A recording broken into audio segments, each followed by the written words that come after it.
buy tickets immediately when we get back. Yeah. Or pick numbers for me. Okay, Alessa, the stage is yours. Ask the guys your questions. Okay, so both of my questions are for Joe. So my first one is, so I'm the singer in a Def Leppard cover band in Denver. You want to do my job? You shouldn't do better than I am right now. You shouldn't say that today. Not around. Jealous? No. And I was just wondering if you have any like tips on how to like warm up and take care of your voice, you know? Today is a great question. Surely you've heard it. Yeah. Well, under normal circumstances, you should always warm up. It's like everything. You never see a sportsman not stretch before they go out and play because they'll do some damage. Now, the thing about the singer, he's the most critical member of any organisation when it's actually very reliant on health. Without being disrespectful to any other instrument on the planet, you can play a trumpet, a guitar, or a drum kit with flu. With bronchitis, with pneumonia. You can't sing. When you're coughing all day long, like I have been doing, it's a bit like asking Phil to sandpaper the ends of his fingers and then play guitar with no pain. And you can't see it. So, you know, you can have a little cut on your arm and people go, oh, poor thing. Look down there. And it looks like Armageddon, you know. But the great thing is, it's temperature, it's like winter. Spring will come and everything will come back again. But it takes time. And the thing is, it takes a second to break it and weeks for it to mend. And when you've got a schedule like ours, it's fucking impossible for it to fix. So you get a reputation. But there's two types of reputation. You can either get a reputation for consistently cancelling, when then nobody will ever book you, or you make the effort. And I think that no matter whether it be one of us, you know, the sore arm. I mean, hello, we have a one-armed drummer. Or me, with a sore throat. If you turn up and make the effort, I think the perspiration wins over the inspiration in a live environment. Alessa, before you ask your next question, I want to bring Phil and Sav into this conversation because I think this is something very important people need to know about Def Leppard. If you've seen the band live, and I'm sure you all have, the backing vocals that this band produces, real and live on stage, are simply incredible. And these two guys are a big part of that, as well as the other guys. But if you guys, I mean, Joe obviously being the lead singer has that pressure to make sure his voice is there. But you guys have to be in shape vocally too, because that needs to be there for those songs. So, Phil, what is your process like as far as a singer? Well, we just follow what Joe actually, we all done. With Vivian joined the band, he would do these vocal exercises, this guy Roger Love, and it sounds ridiculous, but we're all going, and if you come backstage, Joe does it, he's probably doing it this morning. I've been doing it all fucking night, mate. Yeah, exactly. So we all do that. It really makes it good. You know, our vocals are like an instrument. Now, a lot of bands, they just go, oh, it's for the backing vocals. You know, we have them on a bridge section, every chorus. We have kind of dual vocal bits on every single song. So we have to do that. It's another instrument. It's as important as the guitar or the drums or whatever.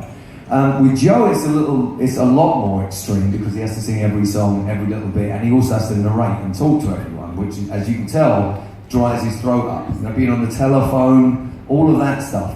So it's a godsend, you know, when we get to do these warm-ups. You know, I've done it myself, but I've heard Joe wake up and go, I can't say a word.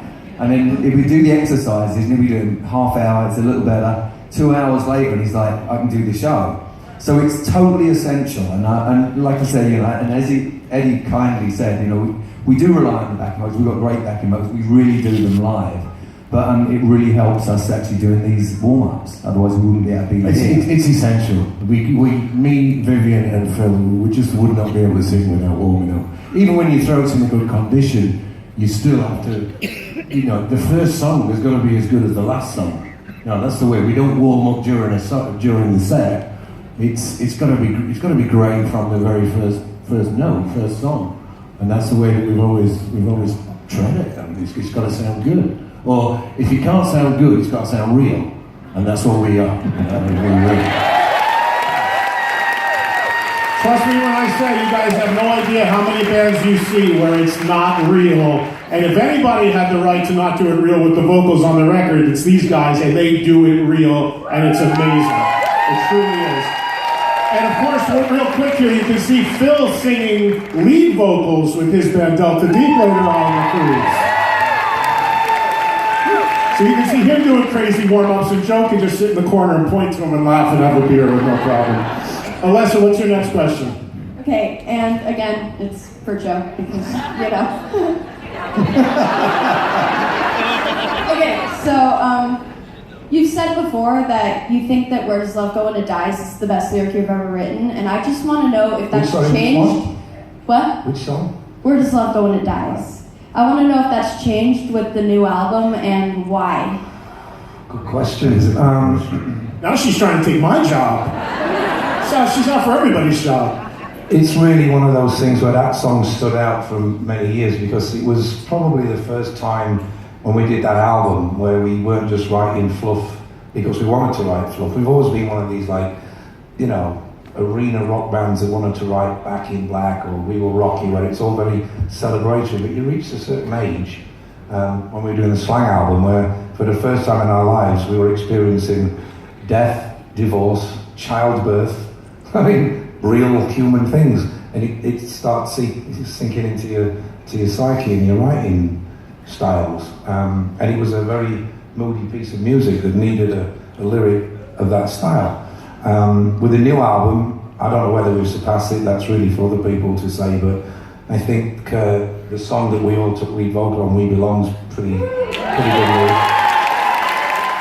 I think "Blind Faith" is a good lyric. And in fairness, and I didn't write it, but I think the lyrics for "Sea of Love" are really good full song. So there's a lot more songs on the new album that might start catching up with "Where Does Love Go When It Dies," but it's too young to really tell because it's like babies; they're all beautiful because they're yours. You know, you've got to let them grow a little bit till they fucking think, "Shut up," you know. Thank you, Alessa. Thank you, well done. I love it. She's got hardcore questions, and she's got a copy of Slang under her arm. Good girl. You know, Well done. she goes deep into that world. That's awesome. Okay, I'm told that we should bring out the remaining Absolutely. members of the band.